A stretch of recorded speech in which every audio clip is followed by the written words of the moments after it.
تو ایسا شخص یا کوئی ایسا مستورات اگر مر جاتی ہے جس کو بچے بھی نہیں، ماں باپ بھی نہیں، تو اس کی تجہیز اور تکفین اور قرض کی ادائیگی کے بعد یہ اس کا جو مال اس نے چھوڑا ہے اس مال میں سے اس کی تجہیز اور تکفین، اس پر جو قرض ہے وہ دے دیا جائے گا۔ اس کے بعد اگر اس نے وصیت کیا ہے کسی کے تعلق سے تو وصیت کو بھی پورا کر دیا جائے گا۔ اب اس کے بعد اگر مال بچ جاتا ہے تو اس کے مال میں سے اس کے جو بھائی بہن اگر زندہ ہیں ان کو دے دیا جائے گا۔ 2 بہن ایک بھائی ہے تو ایک بھائی کو ڈبل حصہ دیں گے، اور 2 بہنیں ہیں تو ایک بھائی کو ایک حصہ دے دیا جائے گا۔ تو یہ کلالہ کی میراث کے بارے میں بتایا کہ جس کا مرنے والے کا نہ اولاد ہے نہ ماں باپ ہے، پھر صرف اس کے بھائی بہن ہیں تو ان کو اس طریقے سے تقسیم کیا جائے گا۔ اس کے بعد میں سورۃ المائدہ ہے۔ سورہ مائدہ، مائدۃ عربی کے اندر دسترخوان کو کہتے ہیں۔ تو اس سورت کے اندر ایک واقعہ بتایا گیا۔ عیسیٰ علیہ السلام نے اللہ تعالیٰ سے دعا مانگی تھی کہ یا اللہ تو ہمارے لیے مائدہ کو نازل فرما آسمان سے، تو اس میں اس کا تذکرہ ہے، اسی لیے سورت کا نام سورۃ المائدہ رکھا گیا۔ اور اس سورت کے اندر اللہ تعالیٰ نے حلال اور حرام چیزوں کا بیان فرمایا ہے۔ پہلے نمبر پر اللہ تعالیٰ نے ایک حکم بتلایا، اس حکم سب کے لیے ہے، یا ایھا الذین آمنوا اوفوا بالعقود، اے ایمان والو، اللہ تعالیٰ تم کو حکم دے رہا ہے کہ جو بھی تم نے معاہدات کیے ہیں، ایسا ہم نے پہلا عہد کس سے کیا؟ اللہ تعالیٰ سے کیے، الستو بربکم، کہ اللہ ہم دنیا میں جا کر آپ کی عبادت کریں، پہلے اس عہد کو پورا کرو۔ اس کے بعد جو نبی سے تم نے وعدہ کیا ہے اس وعدے کو پورا کرو۔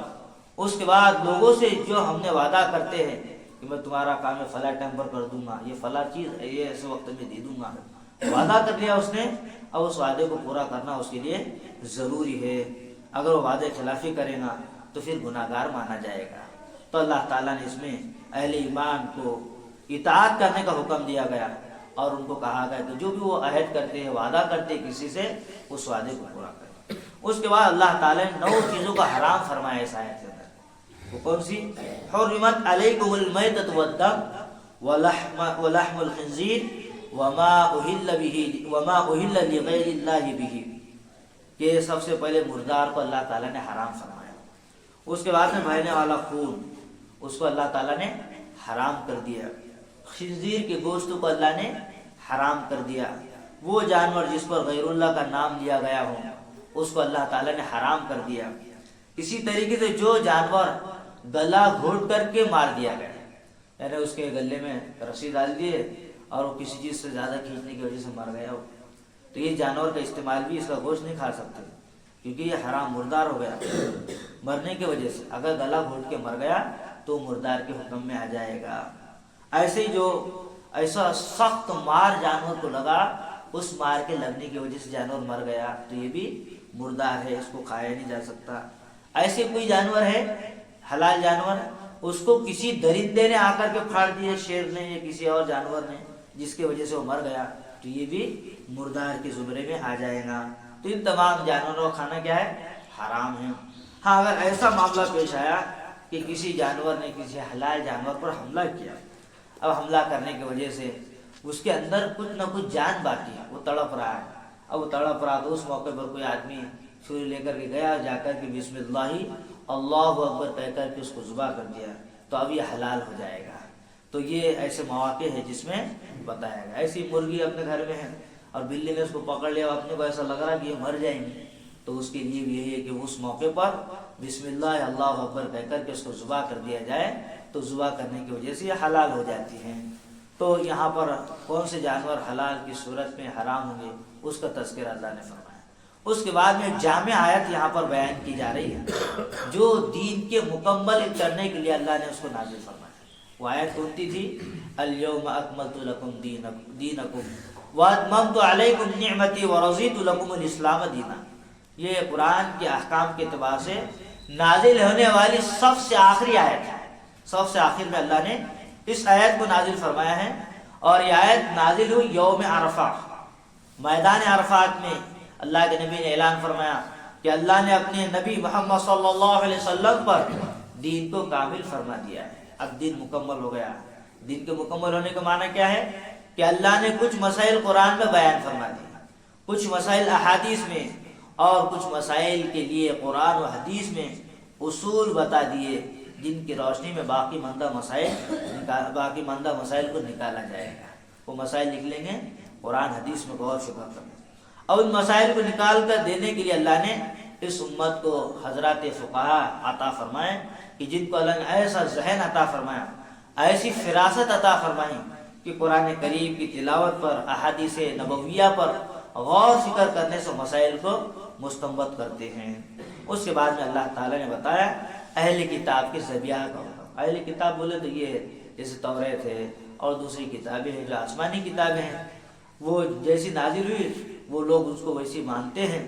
تو ویسا اگر کوئی آدمی جو صحیح عیسائی ہے، یہودی ہے، اور وہ کسی جانور کو ذبح کر دے رہا ہے، اس کے ذبیحہ کا بتایا یہاں پر کہ اہل کتاب کا ذبیحہ بھی حلال ہے کہ وہ اللہ کو مانتے اور جو آسمانی کتاب ہے اس کو مانتے۔ ہاں یہ الگ بات ہے کہ انہوں نے بعد میں ان کتابوں کے اندر کچھ رد و بدل کر دیا، تحریف کر دی، جس کی وجہ سے وہ جو ہے مردود ہو گئے، اور اللہ تبارک و تعالیٰ کے غضب کو انہوں نے اپنے آنکھ پر لے لیا۔ اس کے بعد میں اللہ تعالیٰ نے عدل انصاف کا بیان فرمایا۔ ایمان والوں کو کہا گیا کہ وہ ہر معاملے میں کیا کرے؟ انصاف کرے۔ یا ایھا الذین آمنوا کونوا قوامین للہ شہداء بالقسط۔ اگر کوئی دشمن ہے، اپنا دشمن ہے، لیکن اس کے تعلق سے گواہی دینے کا حکم آ گیا ہے، کسی موقع پر ایسا معاملہ آ گیا کہ بھائی دشمن کی گواہی دینا پڑا، اب ہم یہ سمجھ رہے کہ یہ تو دشمن ہے، اس نے اپنے ہمیشہ نقصان نہیں پہنچایا، آج میں اس کے تعلق سے غلط گواہی دوں گا۔ اللہ نے اس سے منع فرمایا کہ نہیں، دشمن ہو کہ دوست ہو، اور اس کے گواہی کے معاملے میں اگر وہ صحیح ہے تو اس کے ساتھ میں اچھا ہی معاملہ کیا جائے۔ اپنی دشمنی کی وجہ سے ہم اس کا نقصان نہیں کریں گے، یا اپنے کسی انفرادی معاملے کی وجہ سے اس کا نقصان نہیں کیا جائے گا۔ اس لیے عدل انصاف پر انسان کو قائم رہنا چاہیے، بات کے اندر بھی عدل کرے، کسی معاملات کا معاملہ ہے اس میں بھی عدل انصاف سے کام کرے، یعنی اعتدال کے ساتھ میں کام کرے۔ کسی بھی چیز میں آدمی کو افراط اور تفریط کا شکار نہیں ہونا چاہیے۔ افراط اور تفریط کا مطلب یہ کوئی چیز میں ایک دم حد سے آگے نہیں بڑھنا اور کسی چیز میں حد سے کم نہیں ہو جانا، بلکہ درمیانی راستہ چلنا، درمیانی راہ چلنا۔ تو اس کا تذکرہ یہاں پر کیا گیا۔ اس کے بعد میں اللہ تعالیٰ نے یہود اور نصارہ کے دعوے کی تردید کی۔ کیا دعویٰ تھا ان کا؟ ان کا یہ دعویٰ تھا نحن ابناء اللہ و احباؤہ۔ وہ بولتے تھے کہ ہم اللہ کے بیٹے ہیں اور ہم اللہ کے اتنے محبوب ہیں، اتنے لاڈلے ہیں کہ پوچھو مت۔ وہ یہ کہتے تھے اور بولتے تھے کہ ہم تو انبیاء کی اولادیں ہیں۔ انبیاء کی اولاد ہونے کی وجہ سے وہ اپنے آپ پر فخر کیا کرتے تھے۔ تو ان کو کہا گیا، اور جو ہے نبی کریم صلی اللہ علیہ وسلم کو بتایا جا رہا ہے، آپ ان سے پوچھو یہود و نصارہ سے کہ اچھا پھر تم بتاؤ کہ اللہ تمہیں آخرت میں عذاب کیوں دیں گے؟ پھر تم یہ بول رہے کہ ہم اللہ کے محبوب ہیں اور اللہ کے فیوریٹ ہیں اور انبیاء کی اولادیں ہیں، پھر تم کو عذاب کیوں مل رہا ہے؟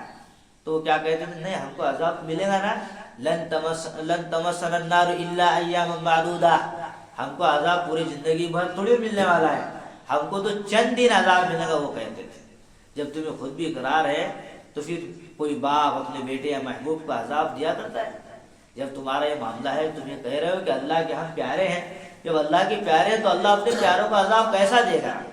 تو یہ اپنے دعوے کے اندر جھوٹے ہیں۔ اس کا رد کیا گیا کہ کوئی اللہ کے پیارے والے نہیں ہیں، نہ اللہ کے بیٹے ہیں، بلکہ یہ اللہ کے غضب کو لیے ہوئے لوگ ہیں، اور اللہ نے ان کو جو ہے اپنی ناراضگی کا ان پر اظہار فرمایا ہے۔ اس کے بعد میں اللہ تعالیٰ نے حابیل اور قابیل کا واقعہ بیان فرمایا۔ حابیل قابیل یہ دو پہلے لڑکے ہیں روئے زمین پر۔ یہ پہلا واقعہ قرآن کا جس میں ایک لڑکی کی وجہ سے قتل ہوا، ایک لڑکی کی وجہ سے ایک نے محبت میں قتل کر دیا۔ اب جتنے بھی قتل ہوتے رہیں گے یہ ان کے کھاتے میں جائیں گا سبھی۔ تو وَاتْلُ عَلَيْهِمْ نَبَأَ ابْنَ آدَمَ بِالْحَقِّ، حضرت آدم کے دو بیٹے تھے، ایک حابیل اور ایک قابیل۔ آدم علیہ السلام اور ام حوا جب دنیا میں آئے، دونوں کا اللہ تعالیٰ نے اتار دیا، اس کا بھی قصہ آگے آئے گا۔ تو اولاد کا سلسلہ شروع ہوا، ہر حمل سے جڑوا اولاد پیدا ہوتی، یعنی ایک حمل ٹھہرتا تھا تو اس میں ایک لڑکا ایک لڑکی ایسے پیدا ہوتے تھے۔ تو اس میں ترتیب یہ تھی ان کی شریعت میں کہ جو لڑکے کے ساتھ میں لڑکی پیدا ہوئی، اس لڑکے کا نکاح اس لڑکی سے جائز نہیں تھا، وہ اس کے لیے حقیقی بہن کے مانند ہے۔ ہاں دوسری لڑکی جو دوسرے لڑکے کے ساتھ میں ہوئی وہ پہلے لڑکے سے اس کا نکاح جائز ہو جاتا تھا اور پہلی کا دوسرے سے جائز ہو جاتا تھا۔ تو قابل کے ساتھ میں جو لڑکی پیدا ہوئی تو بہت خوبصورت تھی، بہت اسمارٹ تھی۔ اب وہ بہت خوبصورت تھی تو قابل کو بہت اس کے دل میں محبت بڑھی، اور حابل کے ساتھ میں جو لڑکی پیدا ہوئی تھی وہ کم خوبصورت تھی۔ اسی وجہ سے قابل حابل کا دشمن بن گیا۔ کیوں دشمن بنا؟ ایک لڑکی کی وجہ سے دشمن بن گیا۔ وہ چاہتا تھا کہ جو لڑکی میرے ساتھ میں پیدا ہوئی وہی میرے نکاح میں دی جائے، اور آدم کی شریعت میں ایسا نہیں تھا، وہ منع تھا حضرت آدم علیہ السلام کیا۔ اب اس اختلاف کو ختم کرنے کے لیے فرمایا کہ تم دونوں قربانی دو۔ اب دونوں کا معاملہ پیچیدہ ہو گیا۔ اب قربانی دینے کے بارے میں کہا گیا تو قربانی جس کی قبول ہوگی یہ لڑکی اسی کو دی جائے گی، جس کے اللہ تعالیٰ قربانی قبول کر لیں گے اس لڑکی کا نکاح اس کے ساتھ میں۔ تو اللہ تعالیٰ نے حابل کی قربانی کو قبول فرما لیا، اور قابل کی قبول نہیں ہوئی۔ قابل ہی ناقابل تھا اسی لیے تو اس کی قبول نہیں ہوئی۔ قابل کو اور بھی غصہ آ گیا کہ میرے اللہ نے قربانی بھی قبول نہیں کرے، اور غصے میں آ کر کے اس نے حابل کو قتل کر دیا۔ پتہ یہ چلا غصہ ایک ایسی چیز ہے جو انسان کو ہمیشہ نقصان کے اندر ڈال دیتا ہے۔ غصے کے اندر لیا ہوا فیصلہ، غصے کے اندر کہا ہوا لفظ، غصے کے اندر کیا ہوا کام ہمیشہ انسان کو شرمندگی بتلاتا ہے، شرمندہ ہو جاتا ہے۔ اس لیے جذبات میں غصے میں جب رہے نا اپن، بیوی کے سامنے بھی اگر غصے میں ہے تو وہاں سے چلے جاؤ، وہاں مت رکو۔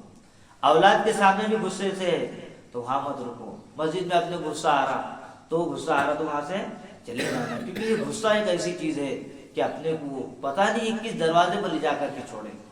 غصے میں آدمی کسی کی نہیں سنتا۔ مردوں میں 3 قسمیں ہیں مردوں میں۔ ایک قسم کیا ہے؟ ایک قسم وہ ہے کہ جن سے غلطی ہو جائے تو غلطی کی اپنی توبہ مانگ لیتے ہیں، لوگوں سے معافی مانگ لیتے ہیں تو وہ عقل مند لوگ۔ دوسرے وہ لوگ ہیں کہ جن سے غلطی بھی ہو گئی لیکن وہ معافی نہیں مانگتے، ضد پر اڑے رہتے، ضدی جس کو بولتے ہیں۔ اور تیسرا آدمی کون ہے؟ تیسرا وہ ہے جو صحیح ہوتا ہے لیکن صحیح ہونے کے باوجود بھی اپنی بیوی کے سامنے اپنے آپ کو غلطی ثابت کرتا ہے، تو یہ آدمی کس کو؟ شادی شدہ آدمی ہے۔ یہ تیسرے نمبر کا آدمی کیا ہے؟ پریشانی میں رہتا ہمیشہ ہو۔ اس لیے غصہ جو ہے شدت، سخت مزاجی ہمیشہ انسان کو نقصان پہنچاتا ہے۔ اس لیے انسان کو ٹھنڈے دماغ سے کام کرنا چاہیے۔ اس کے بعد میں اللہ تعالیٰ نے یہاں پر آخر میں جو ہے چند باتیں بتائی ہے کہ ایک تو باغیوں کی سزا کے بارے میں بتایا، جو بغاوت کرے ان کی سزا کا تذکرہ بتایا گیا کہ ان کو کس طریقے سے قتل کیا جائے، یا سولی پر لٹکا دیا جائے، یا ہاتھ پاؤں کاٹ دیے جائے، یا ڈھیلا وطن کیا جائے، اس کا تذکرہ ہوا۔ دوسرے نمبر پر اللہ نے چوری کی سزا کا بیان فرمایا۔ اگر کوئی آدمی چوری کر رہا، والسارق والسارقۃ فاقطعوا ایدیہما، اگر کوئی شخص کسی دوسرے کا مال کسی محفوظ جگہ سے بغیر اس کی اجازت کے چھپ کر لے لے تو اس کو چوری بولتے ہیں۔ یہ چوری کی تعریف ہے۔ قرآن کریم میں عموماً خطاب مردوں کو ہوتا ہے لیکن ضمناً طبعاً کبھی کبھی عورتوں کو بھی ہو جاتا ہے، جیسا کہ یہاں پر ہوا ہے۔ تو چوری کی سزا کیا ہے کہ اس کی سزا یہ دی گئی کہ اگر کوئی مسروقہ نصاب کا مال جو ہے چوری کر رہا ہے تو اس کے دونوں ہاتھ گھٹنوں تک کے کاٹ دیے جائیں گے۔ چوری کرنے والے کی جہاں پر اسلامی حکومت ہوگی تو وہاں پر اس پر عمل کرایا جائے گا۔ اس کے بعد میں اللہ تعالیٰ نے یہود و نصارہ منافقین کا ذکر فرمایا۔ تینوں فرقوں کی عادت کو بیان کیا جا رہا ہے یہاں پر، یہودیوں کی عادت، نصارہ کی عادت، منافقین کی عادت۔ یہ اللہ کے احکام ہدایت کے مقابلے میں اپنی خواہشات کو اور اپنے آراء کو مقدم رکھتے تھے۔ اللہ کا جو حکم رہتا تھا اگر ان کے مزاج کے مطابق ہو رہا ہوگا تو اس کو کرتے تھے، اور رائے کے اس میں بیٹھ رہا ہوگا تو اس کو کرتے، اور مزاج کے مطابق اگر نہیں بیٹھ رہا ہے، بھاری ہو جا رہا ہے اس کے وجہ سے، یا رائے میں نہیں بیٹھ رہا تو اس کو اڑا دیتے ہیں، ہم نہیں مانتے اس کو۔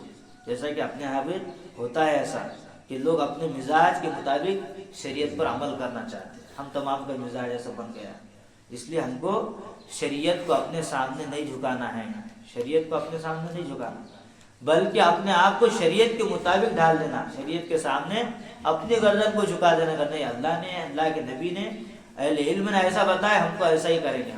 اب اپنے مزاج کو، اپنی خواہشات کو بالائے طاق رکھ دینا۔ تو یہ ایسا کرتے تھے، تینوں فرقے ایسی تھے، تو اپنے خواہشات میں جو بیٹھتے تھے اس کو مانتے تھے، نہیں تو پھر چھوڑ دیتے تھے اور اس پر کمنٹ کرتے تھے، یہ ایسا ہے، ایسا تھوڑی ہے، یہ ایسا ہے کہ محمد صلی اللہ علیہ وسلم کچھ بھی بول رہے، جیسا ہم بولتے ایسا وہ بھی بولتے تھے۔ اور یہودیوں کو تو کوئی تعلق ہی نہیں تھا، نہ ادھر کے تھے نہ ادھر کے تھے، وہ صرف اپنے مفاد کے لیے لڑک جایا کرتے تھے ادھر ادھر۔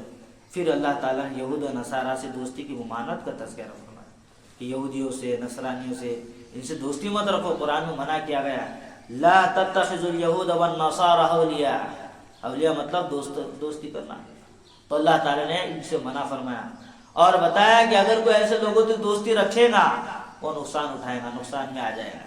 اس لیے ایسے لوگوں سے دوستی نہیں رکھنا چاہیے جس سے ہمارا ایمان خطرے میں آ جاتا ہو، اعمال خطرے میں آ جاتے ہو، یا ہماری جان خطرے میں آ جاتی ہو، یا ہمارا موقف خطرے میں آ جاتا ہو۔ اس لیے ایسے سے اپنے آپ کو بچانا ہے۔ دلی دوستی یہود و نصارہ سے، کافروں سے منع کیا گیا۔ اس کے بعد میں اللہ تعالی نے مرتدین، ارتداد کا جو شکار ہو گئے ان کا تذکرہ فرمایا۔ اگر کوئی آدمی مرتد ہو رہا تو اسلام کو نقصان تھوڑی کر رہا ہوں۔ من یرتد منکم عن دینہ فسوف یأتی اللہ بقوم یحبهم ویحبونہ، اگر کوئی اسلام چھوڑ رہا تو وہ اسلام پر ہی بلکہ اپنے آپ کو نقصان کر رہا ہے اور ہمیشہ ہمیشہ کی جہنم میں جانے والا ہے۔ اس لیے تمام اعمال مرتد ہونے کی وجہ سے باطل ہو جاتے ہیں۔ اس کے بعد میں اللہ تعالیٰ نے تبلیغ دین کی تاکید کی، نبی کو تاکید کی جا رہی ہے دین کے معاملے میں۔ یا ایھا رسول بلغ ما انزل الیک من ربک، اے محمد صلی اللہ علیہ وسلم آپ لوگوں کو تبلیغ کیا کیجیے بغیر کسی جھجک کے، بغیر کسی روک ٹوک کے لوگوں کو بات پہنچا دیں۔ مبلغ کا کام یہ ہے، سمجھانے والے کا، وہ سچائی کو لوگوں تک پہنچا دے۔ اب لوگ مانے یا نہ مانے، وہ بولنے والا بری و ذمہ ہو جاتا ہے۔ تو اللہ کے نبی کو بھی یہی کہا گیا کہ اب تمہارا کام ہے بات کو بتا دینا۔ کوئی مخالفت کرے گا، کوئی قبول کرے، ہمیشہ یاد رکھنا یہ بات زندگی مرتب جب تک جان باقی رہے کہ کوئی بھی کام ہم کو کرنا ہے، چاہے دنیا کا کام ہو، دین کا کام ہو، اس میں مصیبتیں آنا ہی ہے۔ اگر مصیبت آ رہی ہے، لوگ اس کے اندر مخالفت کا معاملہ کر رہے ہیں، اس کا اعتراض کر رہے ہیں، اس کی مخالفت کر رہے، تو سمجھ جانا اب اپن کامیابی کے دروازے پر پہنچ رہے۔ اگر لوگ اپنی مخالفت نہیں کر رہے، اپنے پر کوئی کمنٹ نہیں کر رہا، تو سمجھ جانا ابھی یہ کام کے اندر جان نہیں پیدا ہو۔